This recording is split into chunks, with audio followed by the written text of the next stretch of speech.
Assalamualaikum warahmatullahi wabarakatuh. Innal hamdalillah nahmaduhu wa nasta'inuhu wa nastaghfiruh wa na'udzu billahi min shururi anfusina wa min sayyiati a'malina.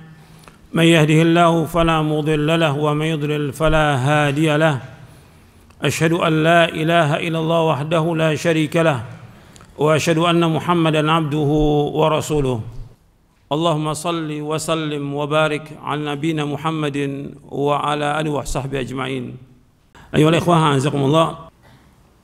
Yang ketiga, dibolehkan memberikan pinjaman dan atau meminjam dari mereka walaupun dengan cara menggadaikan barang.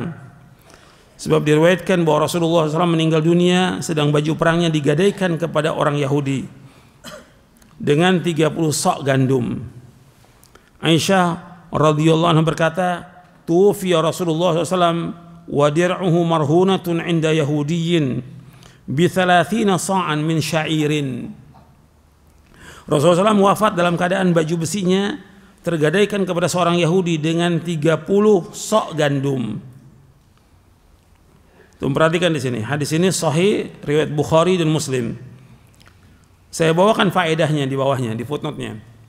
Di cetakan yang terbaru saya bawakan faedahnya. Dalam hadis ini terdapat beberapa faedah, pelajaran penting. Di antaranya, faedahnya banyak ini. Yang A, boleh bermuamalah jual beli, gadai dan lainnya dengan orang kafir selama zat barang tersebut bukan barang yang haram. Maka dimasukkan oleh para ulama dalam kitab-kitab fikih di bab rahan, bab gadai ini. Hadis ini masuk bab rahan, bab gadai. Karena Nabi menggadaikan baju besinya kepada seorang Yahudi yang nanti kalau memang Nabi mau ambil ya diganti dengan 30 sok gandum itu. Yang B, boleh bermuamalah dengan orang Yahudi dan Nasrani, boleh bermuamalah dengan orang Yahudi dan Nasrani.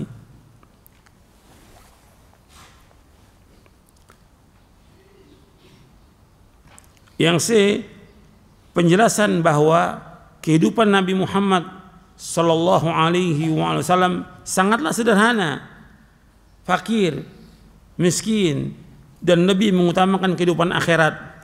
Padahal beliau sallallahu alaihi wasallam adalah pemimpin dunia dan akhirat. Padahal beliau adalah pemimpin dunia dan akhirat sallallahu alaihi wasallam. Untuk perhatikan di sini Nabi punya 9 istri dan tidak punya gandum di rumahnya. Gak ada sama sekali. Yang ada di rumahnya baju besi, beliau gadaikan kepada orang Yahudi supaya mendapatkan makanan untuk memberikan makan 9 istrinya beliau sallallahu alaihi wasallam.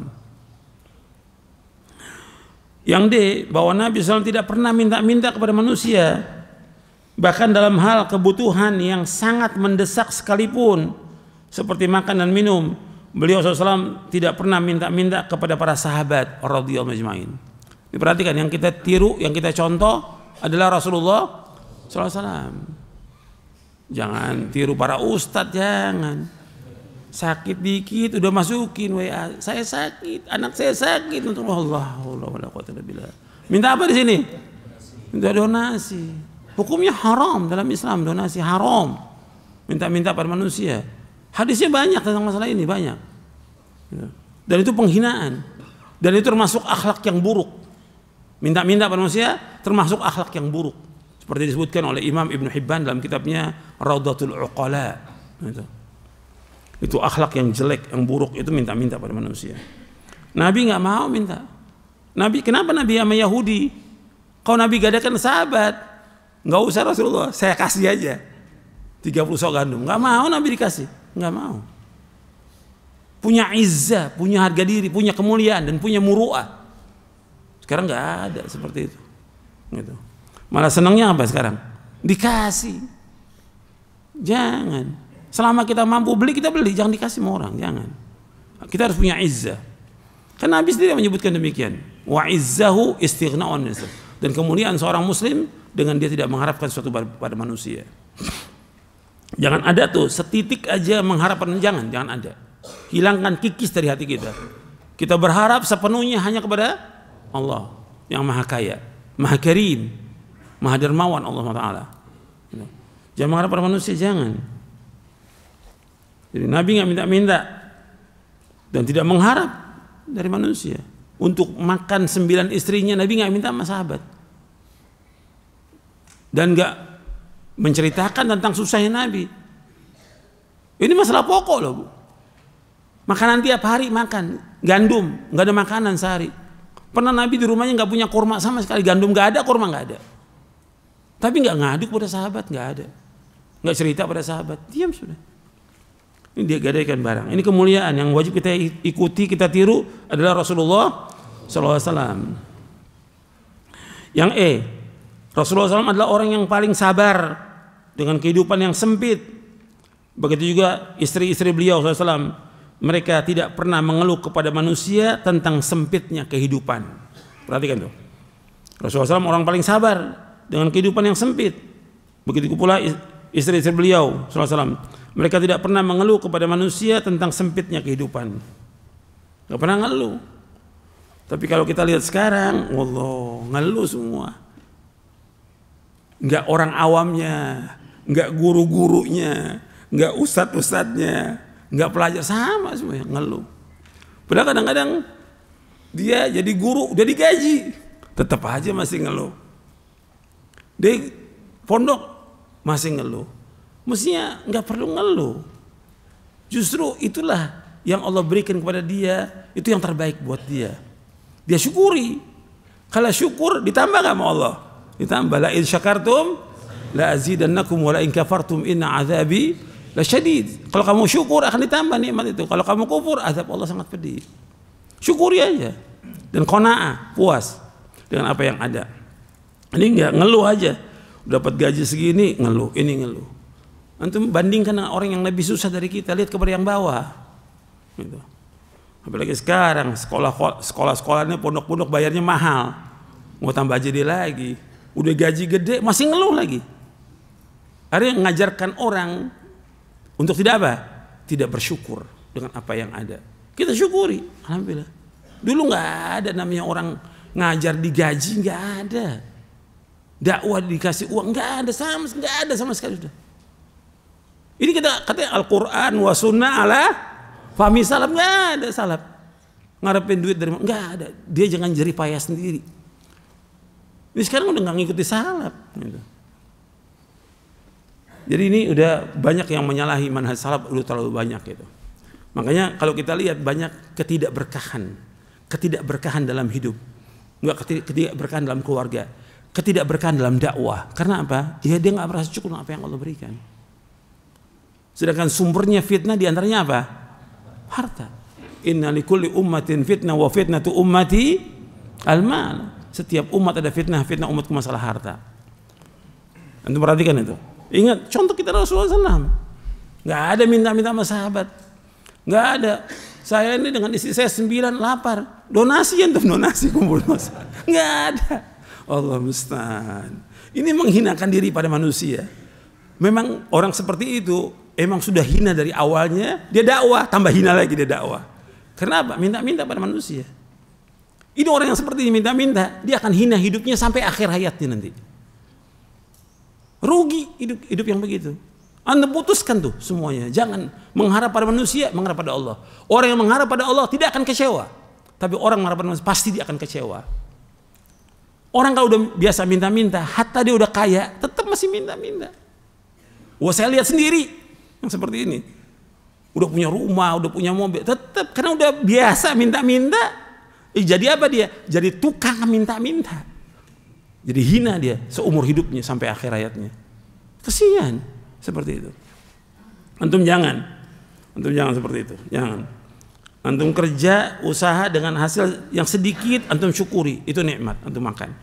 Tapi jangan mengharap dari manusia. Jangan mengharapkan donasi, jangan. Sekarang yang bikin rusak ini donasi, ini bikin rusak.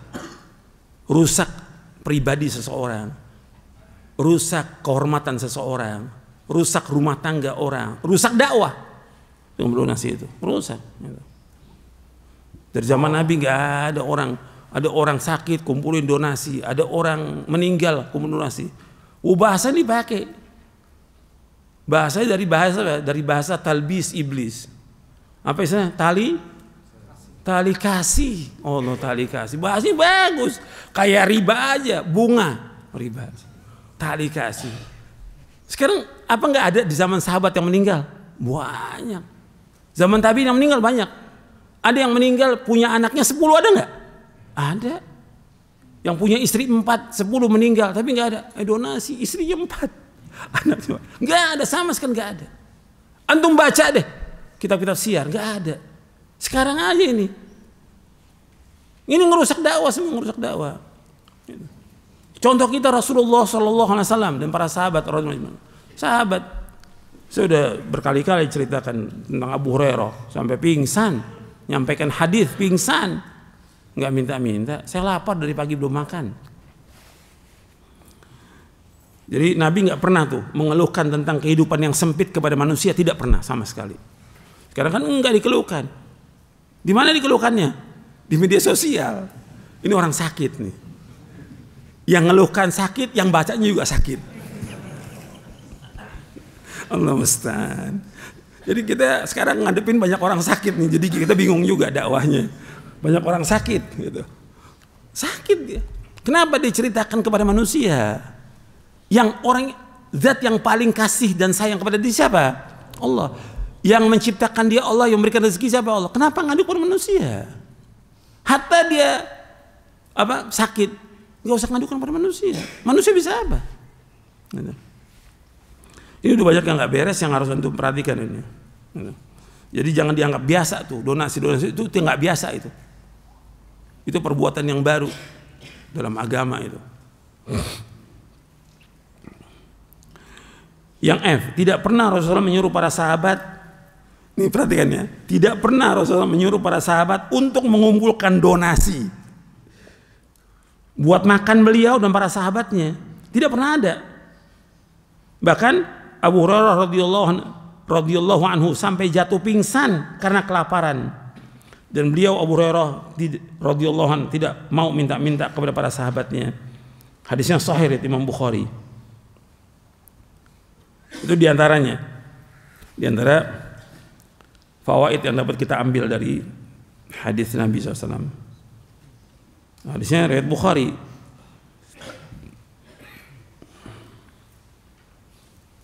Sebenarnya fawaidnya banyak ini. Fawaidnya banyak. Tapi itu saya cukupkan segitu aja. Saya pikir cukup sampai di sini. Mudah-mudahan apa yang saya sampaikan bermanfaat. Kurang lebihnya saya mohon maaf. Wassalamualaikum Muhammadin sallallahu alaihi wasallam. Subhanakallahumma bihamdik asyhadu an la ilaha illa anta astaghfiruka wa atubu ilaik. Assalamualaikum warahmatullahi wabarakatuh.